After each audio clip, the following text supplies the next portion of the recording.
I'm Gauri Maheshwari, and I'm Hindu.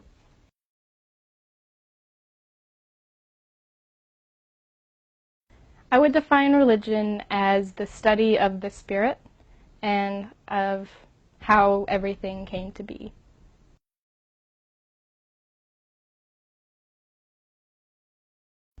Hinduism is a monotheistic religion. It believes in one God that is all-pervasive, both immanent and transcendent.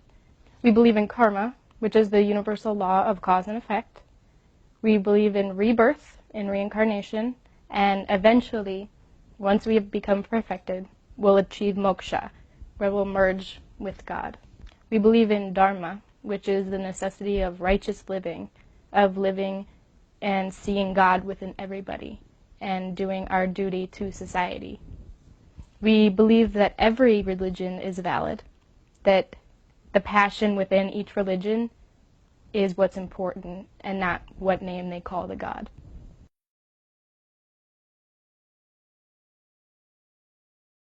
The soul is essentially one with Brahman already.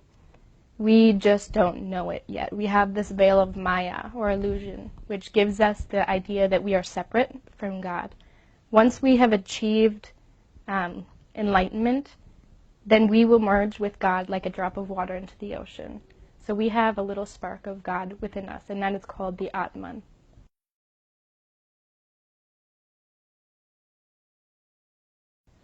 We have a lot of sacred texts. We have the Vedas, which are the most important texts. They came from the rishis, or the seers, in ancient India.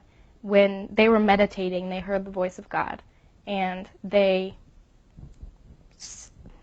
heard the voice of God, and they spread the word. And it finally became written down after thousands and thousands of years.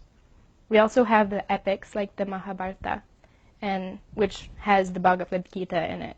And those capture the essence of what the Vedas are about and bring it to a level that everyone can understand. We have the Upanishads, which were written by saints in the forest. They would go alone and meditate and write down what they thought and what they felt. And those are deeply mystical and spiritual and require a lot of study. The Ramayana has Ram and Sita and Hanuman, who show us how to be good people. And it applies in every era. The stories are so universal that whenever we have a problem, we can just look to that text. It's huge, so it will touch on anything that we need to know. And it'll give us guidance on what we should do and how we should behave.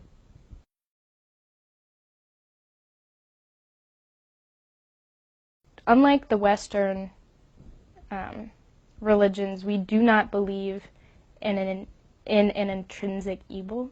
Hinduism doesn't have an eternal heaven and hell. It has states of being where karma is burned off, either good or bad, and we're reborn once it equalizes. Karma can go into your next incarnation or 100 incarnations after that. There is no place that non-believers will go. If you have faith, then you're a good person, then you achieve good karma. In Western religions, the universe is created once and we will be destroyed once. In Hinduism, the universe is constantly being created, preserved, destroyed, and recreated. There is no heaven or hell.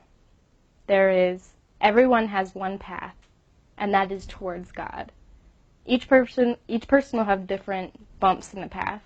Some may take more lifetimes to achieve it. But no person, no soul, will be denied oneness with God.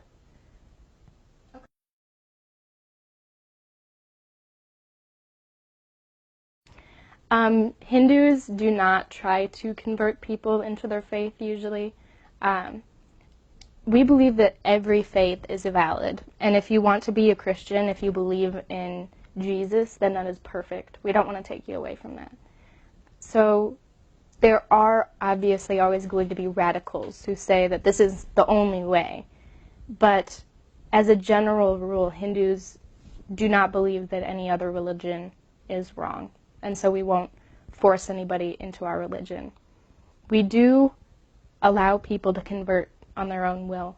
It's a very personal thing, a spiritual thing. There is no formal conversion. It's if you believe you are a Hindu, then you are a Hindu. So a lot of people like to change their name, like me, to symbolize their new faith, or the faith that was always there, just not realized. So that is very much a personal thing and not required.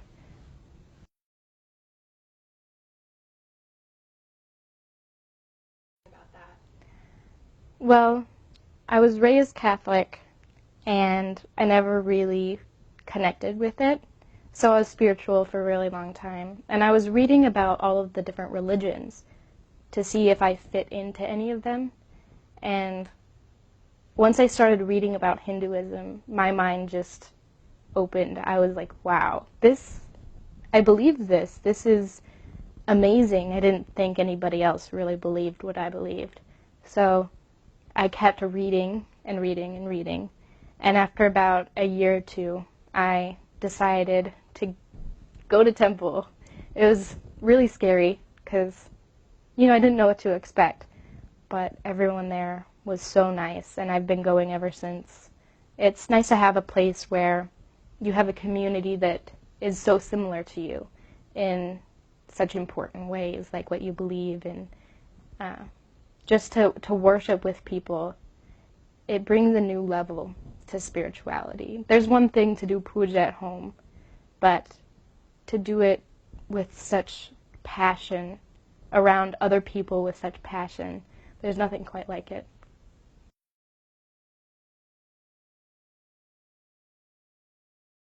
There are a lot of misconceptions about Hinduism. One is that we are polytheistic. We do believe in one God that takes many different forms. And once you get to learn more and more about Hinduism, it becomes really apparent. We also don't worship idols necessarily.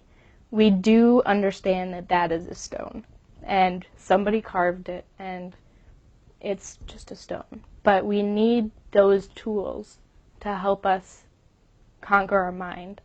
Our mind wanders incessantly. So during the puja, we have something to concentrate on. We have something to shower our affection on. It's hard to develop this love within you for God when you have no place to really put it.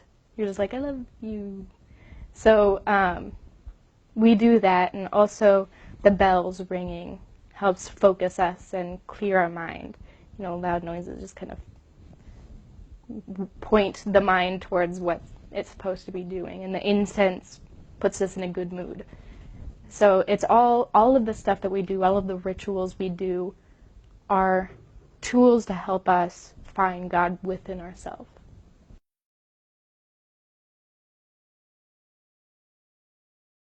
It's all about oneness, all about being part of that supreme Brahman and realizing that both within yourself and within others.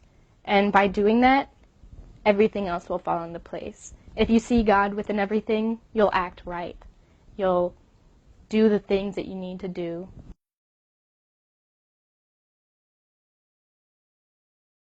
The afterlife. Well, when you die, depending on your karma, what you did during your life, you will get reborn higher as a human, which would be great, or lower as some sort of animal or plant, or even just a human in less fortunate circumstances. And it all just depends on what goals you need to achieve. If you need to realize humility, then you'll be placed in a life where you understand what it's like to be lower, and you realize the equality of everybody. So there's not really a heaven and hell. Your karma burns out mostly in this life. The things that you go through will get you better or worse karma. And it is possible to burn off karma between lives, but heaven and hell aren't really a big part of Hinduism. And once you have evolved and have become enlightened, then you merge with God.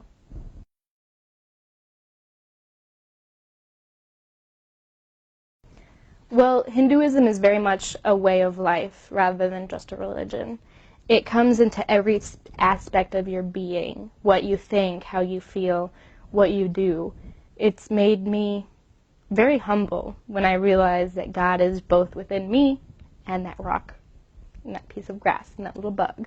I am so thankful for everything, and it makes me a kinder, gentler person, since ahimsa, or nonviolence, is such an important part.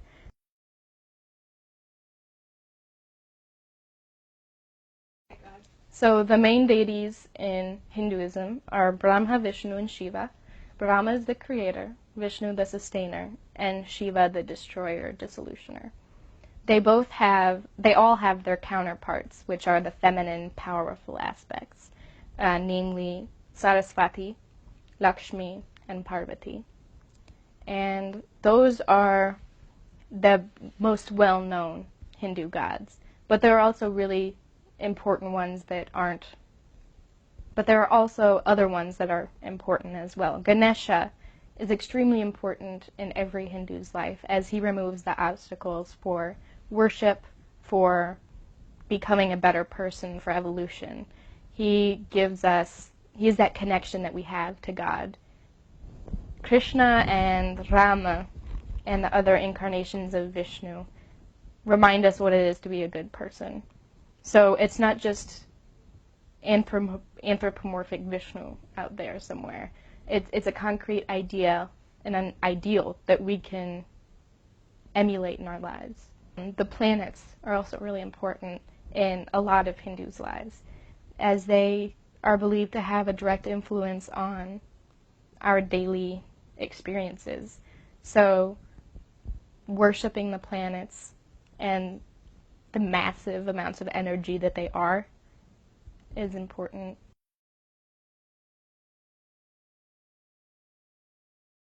How would I characterize God? At its essence is Brahman. God is not characterizable. He is without attributes, without form, totally beyond our perception. Our tiny little human brains can't understand it. If I was to describe the different deities that God has formed, I could do that. Ganesha has a great sense of humor. He's gentle and easy to please. Vishnu is full of love and compassion. And Shiva is strong in the most soft ways, if it makes sense. He's like water that wears away the stone. He is so flexible that it's powerful. God takes different forms depending on which job he has to do. So like a man can be a husband, a father, and a fireman.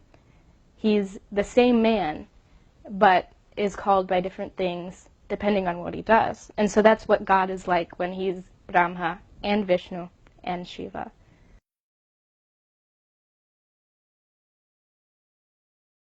Why do I believe in God? I've never really given it thought about why. I feel it's kind of self-evident to me.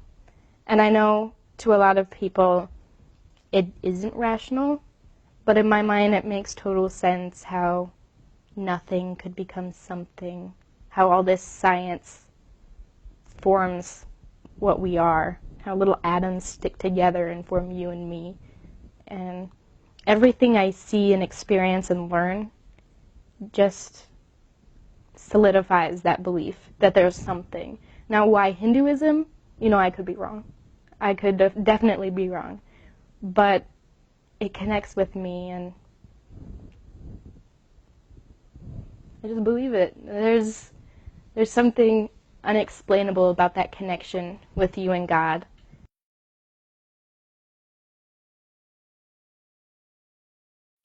My religion is important to me because it is the essence of life. It is the essence of what I'm doing here and why I'm doing it. It gives me purpose in what I accomplish, whether it's something little like getting a good grade on my test or something big as in like changing the world in some sort of way.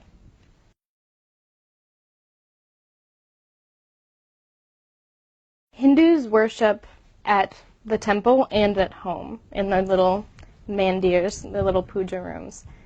Temple is a place where Hindus can come together and worship together.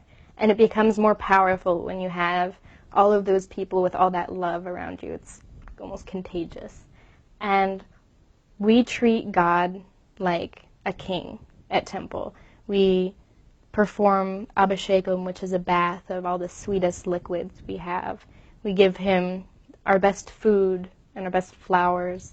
We give him incense and chant his names, and that helps us to bring out that devotion that is within us, bring out that connection to God. And when there's other people there, the vibrations are just stronger and stronger. And at home, we can't go to temple every day. Some do, but religion and worship is important every day. And so we'll have something at home, whether it's simply just putting a flower on the Lord or saying, namaste, and keeping that within your mind all day. Or when you're cooking and you just repeat the name of God, that in itself is worship. Or, holding the door open for somebody who has their hands full, that's worship. When you keep, I see God in that person, I'm going to treat that person like a God. That is worship, and it's perfect.